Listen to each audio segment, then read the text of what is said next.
Hello students, welcome to vibrant academy of science Karad. Students, आपण पाहतोय मॅथ्सचा part 2 आणि complex number हा चॅप्टर आपला चाललाय. आणि कॉम्प्लेक्स नंबरचं लास्ट लेक्चर जे होतं ते आपण find the square root of the complex number हे केलं होतं, बरोबर. तर आता ह्याच्या पुढचा पार्ट आहे, आपल्याला क्वाड्रॅटिक इक्वेशन फाइंड करायचे, क्वाड्रॅटिक इक्वेशन सॉल्व्ह करायचे. तर याच्या आधी 10th मध्ये तुम्ही ते सॉल्व्ह केले बाय युजिंग फॉर्म्युला मेथड. बघा, quadratic equation, what is a quadratic equation, ही जी कन्सेप्ट होती ना, नॉट रिअल, ही तुम्ही क्वाड्रॅटिक मध्येच पाहिली होती. बघा, जेव्हा असं आपण लिहित होतो b² - 4ac is less than 0, हे जेव्हा आपण असं लिहित होतो तेव्हा आपण ह्याचे काय म्हणत होतो, रूट्स आर नॉट रिअल. आता हे सगळं बेसिक तुम्हाला माहितीये, तरी पण पुन्हा एकदा एक छोटस आपण हे पाहूया. बघा, क्वाड्रॅटिक इक्वेशन काय असतं. Quadratic equation ax² + bx + c is equal to 0. म्हणजे 10वी मध्ये आपण ही, आता तर ही कन्सेप्ट सगळ्यांना कळलेलीच आहे, कॉम्प्लेक्स नंबर, पण त्यावेळेस पण हे काहीतरी आपण पाहिलं होतं, नॉट रिअल. मग हे नॉट रिअल म्हणजे काय, तर आधी बघूयात. ax² + bx + c is equal to 0 is a quadratic equation. Quadratic equation म्हणजे इथे x च्या 2 व्हॅल्यूज आपल्याला मिळतात, बरोबर. मग ह्या x च्या 2 व्हॅल्यू अशा असतील की त्या आपण इक्वेशन मध्ये सबस्टिट्यूट केल्यावर इक्वेशन सॅटिस्फाय होतं. हे एवढं सोपं होतं, बरोबर. मग ह्याच्यासाठी आपण काही मेथड्स पाहिल्या होत्या. त्या 3 मेथड होत्या, फॅक्टरायझेशन, फॉर्म्युला आणि कम्प्लिटिंग स्क्वेअर मेथड. तर फॅक्टरायझेशन मेथड आपण पाहिलेली आहे. कम्प्लिटिंग स्क्वेअर मेथड नवीन सिलेबस मधून ओमिट केली गेली. आणि तिसरी मेथड जी होती फॉर्म्युला मेथड, ती पण आपण पाहिली होती. मग जेव्हा फॉर्म्युला मेथडने आपण सॉल्व्ह करत होतो, काय फॉर्म्युला होता जरा रिवाइज करूयात आपण. फॉर्म्युला असा होता, x is equal to -b. बघा, a b c are the constant or coefficients. x is equal to -b plus or minus under root b² - 4ac. Here b² - 4ac is the discriminant, किंवा त्याला आपण delta म्हणत होतो किंवा capital D म्हणत होतो, upon 2a. हा formula वापरून आपण x च्या व्हॅल्यूज काढल्या. जेव्हा फॅक्टरायझेशन, फॅक्टर्स इझिली पडत नव्हते, तेव्हा आपण सरळ हा फॉर्म्युला यूज करत होतो आणि आन्सर काढत होतो. तेव्हा इथे आपण कुठेतरी थांबायचो, नॉट रिअल आले की आपण पुढे सॉल्व्ह करत नव्हतो. तर मग आता काय सॉल्व्ह करत नव्हतो, तुम्हाला ह्या गोष्टी आता क्लिअर झाल्या. तर आता आपण अशा टाइप्स मध्ये एक्झाम्पल्स बघायचे. बघा, 2 मिनिट फक्त लक्षात द्यायचंय, फोकस इथं करायचं आपल्याला. b² - 4ac ची जी व्हॅल्यू आहे ना, तिथे फोकस करायचा आहे. म्हणजे ती व्हॅल्यू काय आहे त्याच्यावर त्याचं स्क्वेअर रूट फाइंड करणं. म्हणजे तिथे जर कॉम्प्लेक्स नंबर आला, आता नॉट रिअल म्हणजे तुम्हाला कळलेलं आहे कॉम्प्लेक्स, मग इथे जर कॉम्प्लेक्स नंबर आला तर तिथून पुढे सॉल्व्ह कसं करायचं हे आपल्याला आता इथून पुढे बघायचं आहे. ह्याच्यामध्ये 2 पार्ट आहेत, म्हणजे एबीसीच्या व्हॅल्यू कशा आहेत, त्याच्यामध्येच डायरेक्ट इमॅजिनरी नंबर दिलाय ना, अशा टाइप मध्ये आहेत. प्रत्येक एक्झाम्पल, प्रत्येक टाइपचे एक एक्झाम्पल घेते, मग तुम्हाला बाकीचे होमवर्क साठी राहतील. चला, तर आता आपण घेऊया एक्सरसाइज 1.2, क्वेश्चन नंबर 2, सब क्वेश्चन 1. बघा,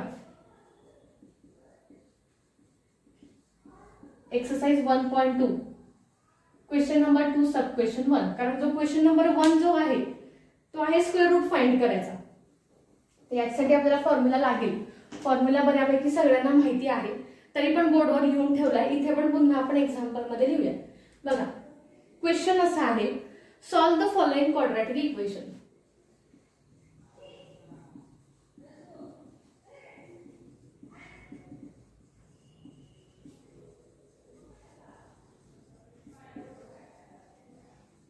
एक लक्षात ठेवायचं, क्वाड्रॅटिक इक्वेशन सॉल्व्ह करतो म्हणजे x च्या 2 व्हॅल्यू तर निघणार.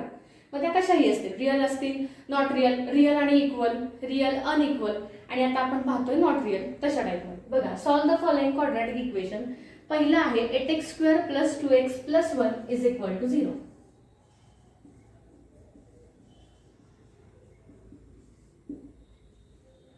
कंपेअर जर केलं हे स्टँडर्ड फॉर्म बरोबर, तर आपल्याला a इज इक्वल टू मिळेल 8, b ची व्हॅल्यू 2 आणि c ची व्हॅल्यू मिळणार आहे 1. बघा,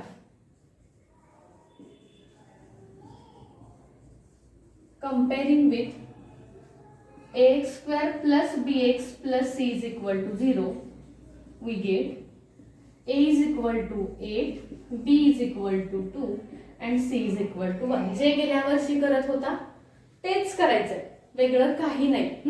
बघा, आता a is equal to 8, b is equal to 2 and c is equal to 1. या सगळ्या व्हॅल्यू आपण फॉर्म्युला मध्ये सबस्टिट्यूट करूया.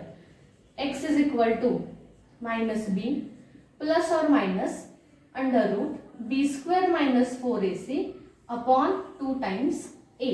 आता बरीच मुलं आधी बी स्क्वेअर मायनस 4ac ची व्हॅल्यू फाइंड करून ठेवतात, ती इथे सबस्टिट्यूट करतात. तर काही काही मुलं हे डायरेक्ट सॉल्व्ह करायला घेतात. कसंही केलं तरी चालण्यासारखं आहे, आन्सर सेमच येणार आहे. त्यामुळे तुम्हाला जी मेथड योग्य वाटेल ती केली तरी चालेल. आणि जर एक्झाम्पल लेंदी असेल किंवा थोडंसं बघा, तुम्हाला एक्झाम्पल पाहिलं की आपल्याला कळतं, मग त्यानुसार जरी तुम्ही इथं मेथड अप्लाय केली तरी चालेल, पण डायरेक्ट केलं तरी चालण्यासारखं, काही प्रॉब्लेम. मायनस बी ची व्हॅल्यू आहे इथे 2 minus 2 plus or minus under root B square 2 square minus 4 into A into C 4 into 8 into 1 upon 2 times A 2 times 8. बघा, सगळ्यात महत्वाचं कुठलंही एक्झाम्पल सॉल्व्ह करताना सबस्टिट्यूशन फॉर्म्युला जेव्हा आपण लिहितो ते फॉर्म्युला लिहून झाल्यानंतरचं जे सबस्टिट्यूशन आहे ते व्यवस्थित करा, म्हणजे निम्म एक्झाम्पल इथं सॉल्व्ह होतं, मग तुम्हाला ते पुढे अवघड जाणार नाही. बघा, minus 2 plus or minus under root 2 square 4 minus 8 4 जा 32 अपॉन 8 2 जा 16. हे समजलं का? बघा, minus 2 plus or minus under root 4 minus 32 upon 16. आता काय करणार आपण? Minus 2 plus or minus 4 minus 32 subtraction. बघा, 4 मायनस 32 मधून 4 मायनस करा आणि ग्रेटर नंबरचं साइन द्या. एकदम सोपं आहे, फक्त इथे गडबड करू नका. इथे गडबड झाली तर पूर्ण एक्झाम्पल चुकेल, त्यामुळे इथे साइन कडे लक्ष द्या. बरीचशी मुलं 10वी 11वीला गेली तरी साइन चुकतात, तर ते फक्त गडबडीत होईल तुमच्याकडून. 4 मायनस 32 मायनस 28 अपॉन 16. बघा, प्रत्येक स्टेप एक्सप्लेन करते, त्यामुळे नंतरचे एक्झाम्पल जे तुम्हाला होमवर्कसाठी असतील त्याला काही प्रॉब्लेम येणार नाही. Minus 2 plus or minus under root minus 28 upon 16. आता इथे जे रूट मध्ये मायनस 28 आहे, कुठला नंबर मिळाला तो आपल्याला? बघा, अंडर रूट मायनस 28. तुम्ही 10वी पर्यंत काय करत होता? असं मिळालं की इथे तुम्ही एक्झाम्पल थांबवायचा, रूट्स आर नॉट रिअल म्हणायचा, बरोबर? तसं आता इथे करायचं नाही. आता आपण मायनस रूट 28 कसं लिहू शकतोय? तर रूट 28 आय. बघा, रूट मायनस 1 ची व्हॅल्यू काय आहे? रूट मायनस 1 ची व्हॅल्यू आहे आय. ती व्हॅल्यू फक्त इथे सबस्टिट्यूट करायची, म्हणजे इथे आपण जे मायनस रूट मायनस 28 आहे ते फक्त लिहायचे रूट 28 आय, बाकी काही करायचं नाहीये. मध्ये इक्वल टू साइन आहे, म्हणजे असं लिहिलं काय आणि असं लिहिलं काय, अर्थ एकच आहे. बघा, minus 2 plus or minus route 28 I upon 16. आता हे 28 चे फॅक्टर्स पाडा. पहिलंच एक्झाम्पल आहे म्हणून एवढं डीप मध्ये चाललंय, नंतर डायरेक्ट फॅक्टर्स लिहिणार आहे. फॅक्टर्स ह्याचे असे पाडायचे की नियरेस्ट स्क्वेअर नंबर आला पाहिजे. मग 28 चे फॅक्टर्स बघा, 7 4 जा 4 इज द स्क्वेअर नंबर. नंतर कुठलेही फॅक्टर्स ह्याचे पडणार नाहीत की ज्याच्यामध्ये स्क्वेअर नंबर आहे. हे बघा, 14 2 जा 28 पण आहे, पण इथं 14 आणि 2 दोन्ही पण स्क्वेअर नंबर नाही, त्यामुळे आपल्याला फॅक्टर्स असे पाहिजेत की एखादा स्क्वेअर नंबर त्यात आला पाहिजे. बघा, आता minus 2 plus or minus 2 root 7 I upon 16. Root 28 2 root 7 into I upon 16. आता याच्यामधून 2 कॉमन निघेल, ब्रॅकेटमध्ये minus 1 plus or minus root 7 I upon 16. Common, plus minus साइनच्या इकडे आणि तिकडे कुठला नंबर आहे? 2, मग तो 2 आपण कॉमन घेतलाय. सपोज इथे 2 असेल, इथं 4 असेल तरी 2 कॉमन निघेल. इथं 4 असेल, इथं 2 चा कुठलाही मल्टिपल असेल तरी कॉमन निघाला असता. इथे डायरेक्ट हा 2 कॉमन घेतलेला आहे. मग आता फायनल आन्सर कडे जाऊयात आपण. 2 1 जा 2 2 8 जा 16. इथे आपण डिवाइड केले. Minus 1 plus or minus under root 7 I upon 8 or simply minus 1 plus root 7 I upon 8 or minus 1 minus root 7 I upon 8. हे झाले 2 फॅक्टर्स, म्हणजे 2 रूट्स मिळाले आपल्याला इथे. पहिला रूट आहे minus 1 plus root 7 I upon 8 or minus 1 minus root 7 I upon 8. ह्या झाल्या ह्या एक्सच्या व्हॅल्यूज मिळाल्या. स्क्रीनशॉट काढून घ्या, समजलं असेल तरी हरकत नाही, पण स्क्रीनशॉट काढून घ्या म्हणजे नंतर तुम्हाला प्रॅक्टिसला बरं पडेल की आपण पुढच्या एक्झाम्पलकडे जाऊया. हे एक्झाम्पल आता आपण सॉल्व्ह केलेले आहे. आता असेच ही 3 एक्झाम्पल्स आहेत. एक्सरसाइज 1.2 क्वेश्चन नंबर 2 सब क्वेश्चन 1 आपण सॉल्व्ह केलाय. 2, 3, 4 तुम्हाला होमवर्कसाठी. बघा ह्याचा स्क्रीनशॉट काढून ठेवा. टेक्स्टबुक तुमच्याकडे असेलच, जर पण कुणाकडे टेक्स्टबुक नसेल तर त्यांना प्रॉब्लेम नको, म्हणून ह्याचा स्क्रीनशॉट काढा आणि हे एक्झाम्पल सॉल्व्ह करा.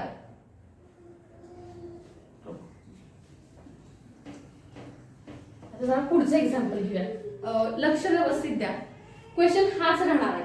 Solve the following quadratic equation. Question change होणार नाही. आता फक्त क्वाड्रॅटिक इक्वेशन थोडंसं वेगळ्या पद्धतीचं असेल, तिथं फक्त लक्ष द्या. एक्झाम्पल बघा.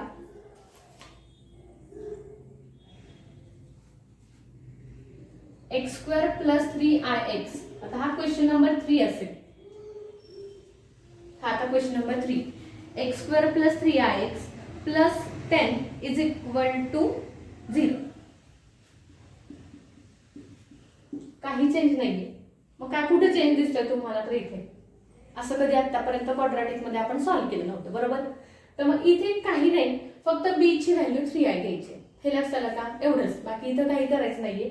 आणि फक्त काय करायचंय, i = √-1, i² = -1. i³ ची व्हॅल्यू असेल -i. ह्या व्हॅल्यू आता जर इथे कुठे सबस्टिट्यूट करता येतात का? म्हणजे थोडंसं जरा हे मागचं आठवायचं किंवा मागचे व्हिडिओज बघा. एखादा बेसिक जो व्हिडिओ असेल कॉम्प्लेक्स नंबरचा तो पुन्हा एकदा बघा, तरी तुमच्या लक्षात येईल. बघा i ची व्हॅल्यू i² ची व्हॅल्यू लिहून ठेवली. ही व्हॅल्यू कुठे आपल्याला सबस्टिट्यूट करता येते? जिथे i² आला की -1 लिहून टाकायचं. म्हणजे हे तुम्हाला थोडंसं अजून इझी झाल्यासारखं वाटेल. बघा आता सॉल्व्ह करूया. पहिल्यांदा काय करणार आपण, हे कम्पेअर करूया क्वाड्रॅटिक इक्वेशन जे आहे स्टँडर्ड फॉर्म त्याच्याबरोबर.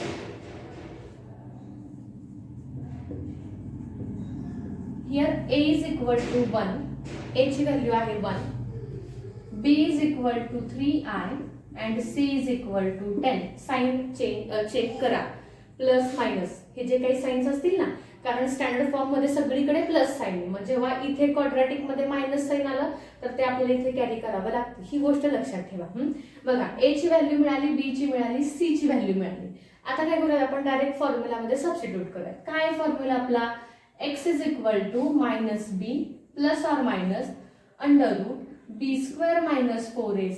- 4ac/2a. हा फॉर्म्युला आहे. व्हॅल्यू सबस्टिट्यूट करूया. -b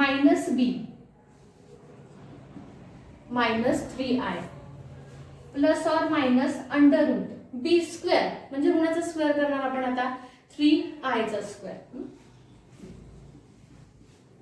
-4ac 4 × 1 × 10 upon 2a 2 × 1.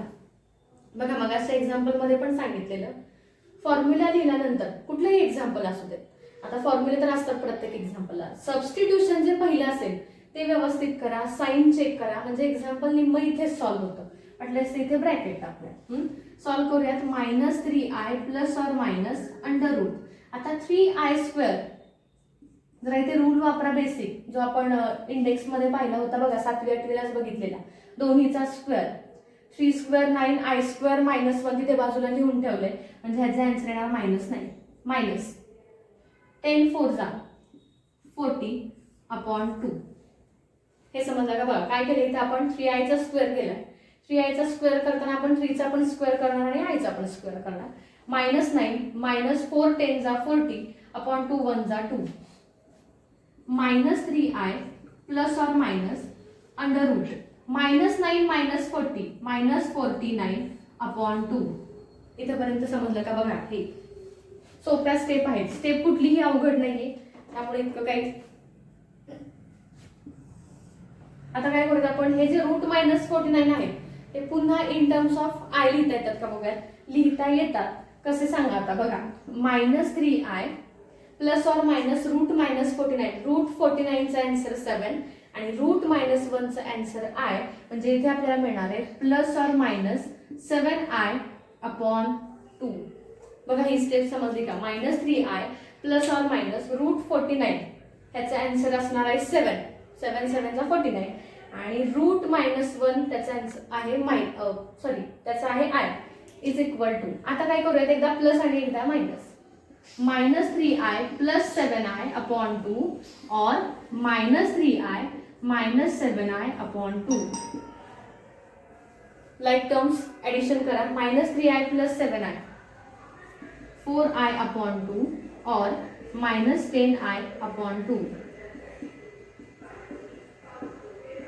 2i और -5i. हे झालं आन्सर. बघा 2i और -5i. चेक करा म्हणजे कुठे तुम्हाला काही डिफिकल्टी वाटतात काय नाही हे आताच बघा. थोडंसं वेगळ्या टाईपचं एक्झाम्पल होतं.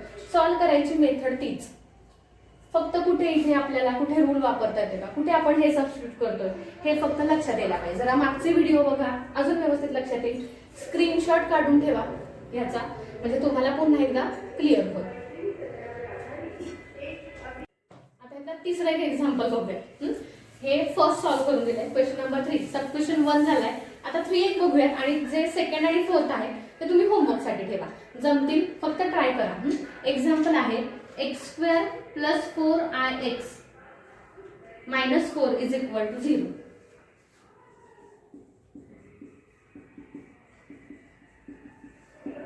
बघा हे एक वेगळ्या टाईपचं एक्झाम्पल आहे, तर ते एक सॉल्व्ह करून देते, मग तुम्ही बघा. आणि उरलेली जी आहे ती मग तुम्हाला होमवर्क साठी देते. होमवर्कला कुठली एक्झाम्पल आहे ती नंतर सांगते. x² plus तिसरा क्वेश्चन हा एक सॉल्व्ह करून देते. x² plus 4ix minus 4 is equal to 0. पहिलं सगळं सेम असेल, कंपेअर करणार आपण स्टँडर्ड फॉर्म बरोबर. Solution here a is equal to 1, b is equal to 4i. गडबडीत फक्त 4 घेऊ नका.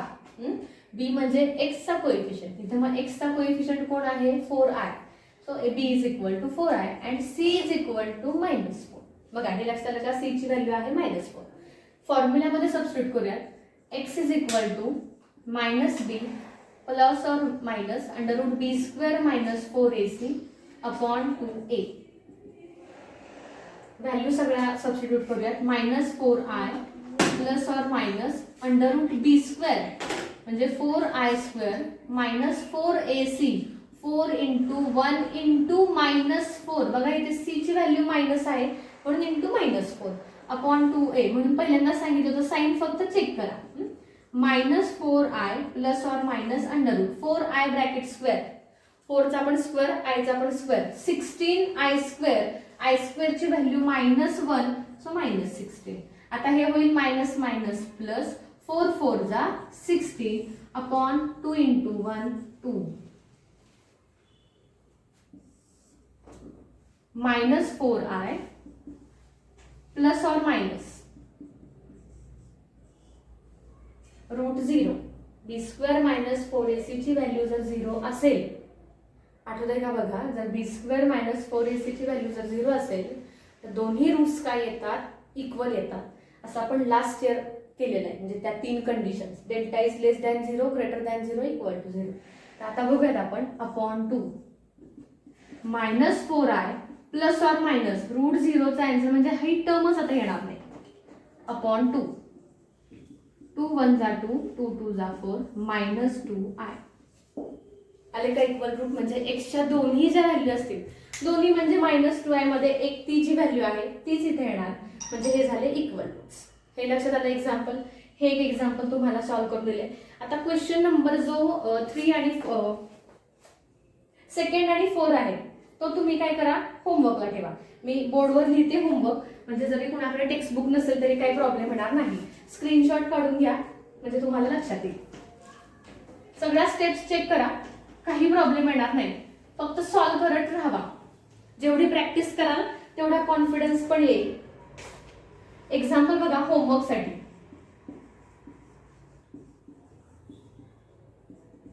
सेकंड आहे 2x² plus 3ix plus 2 is equal to 0. सोपीच एक्झाम्पल होमवर्कला दिलेत त्यामुळे काही प्रॉब्लेम नाही. आणि फोर्थ एक्झाम्पल आहे ix² minus 4x minus 4i is equal to 0.